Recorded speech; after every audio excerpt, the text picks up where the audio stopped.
हरे कृष्णा। एक बार भगवान श्री कृष्ण युधिष्ठिर महाराज के महल में जाते हैं। भगवान श्री कृष्ण और युधिष्ठिर महाराज के मध्य संवाद चलता है।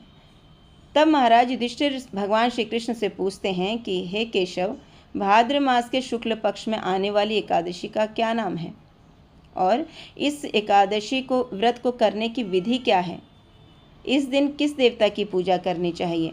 तब भगवान श्री कृष्ण कहते हैं, हे राजन, इस एकादशी को पार्श्व एकादशी या फिर परिवर्तनी एकादशी भी कहा जाता है। इस व्रत के पालन से व्यक्ति सभी पापों से मुक्त होकर भगवत धाम को प्राप्त करता है। इस एकादशी का केवल महात्म्य श्रवण करने से ही व्यक्ति सभी पापों से मुक्त हो जाता है।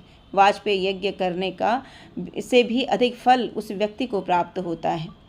इस एकादशी को जयंती एकादशी भी कहा जाता है।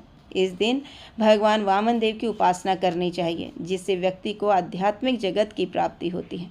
इस एकादशी के दिन भगवान मधुसूदन अपने बाएं से दाएं करवट लेते हैं, इसीलिए इस एकादशी को पार्श्व परिवर्तनी एकादशी भी कहा जाता है। तब महाराज युधिष्ठिर ने कहा, हे जनार्दन, आप मेरे कुछ प्रश्नों का समाधान करें। हे देवेश्वर, आप कैसे सोते हैं? किस प्रकार से करवट लेते हैं? चातुर्मासी का पालन किस प्रकार से करना चाहिए? आपकी निद्रा के समय दूसरे लोग क्या करते हैं?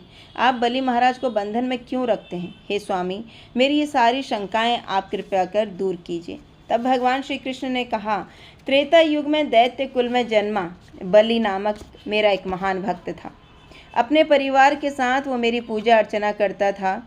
उसने ब्राह्मणों की पूजा और अनेक यज्ञ भी किए थे, जिससे वो इतना शक्तिशाली बन गया कि उसने इंद्र को पराजित किया और स्वर्ग का राजा बन गया। सभी देव देवता ऋषि मेरे पास आए। उनके कल्याण के लिए मैंने वामन अवतार लिया और राजा बलि जहाँ पर यज्ञ कर रहा था वहाँ मैं पहुँचा। बलि महाराज के पास मैंने 3 पग भूमि दान में मांगी। इससे भी अधिक मांगने की विनती बलिराज ने मुझसे की, परंतु मैंने दृढ़ निश्चय से केवल 3 पग भूमि ही मांगी। दूसरा कौन सा भी विचार न करके उसने दान में 3 पग भूमि दे दी। तत्काल मैंने महाकाय रूप धारण किया, जिसके एक पग में मैंने सप्त पाताल, दूसरे पग में आकाश के साथ 7 लोक नाप लिए। तीसरा पग रखने के लिए जगह मांगी।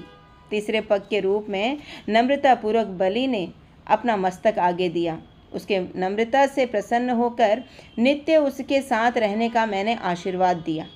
उसी एकादशी के दिन वामन देव के विग्रह की स्थापना महाराज बलि के निवास पर हुई। मेरा दूसरा विग्रह क्षीर सागर में अनंत शेष पर स्थापन करते हैं।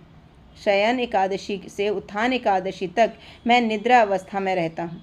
इन 4 महीनों में हर एक को मेरी विशेष पूजा करनी चाहिए। चातुर्मास में आने वाली सभी एकादशी का हर एक को दृढ़तापूर्वक पालन करना चाहिए। इस एकादशी के व्रत से सहस्र अश्वमेध यज्ञ करने का फल प्राप्त होता है।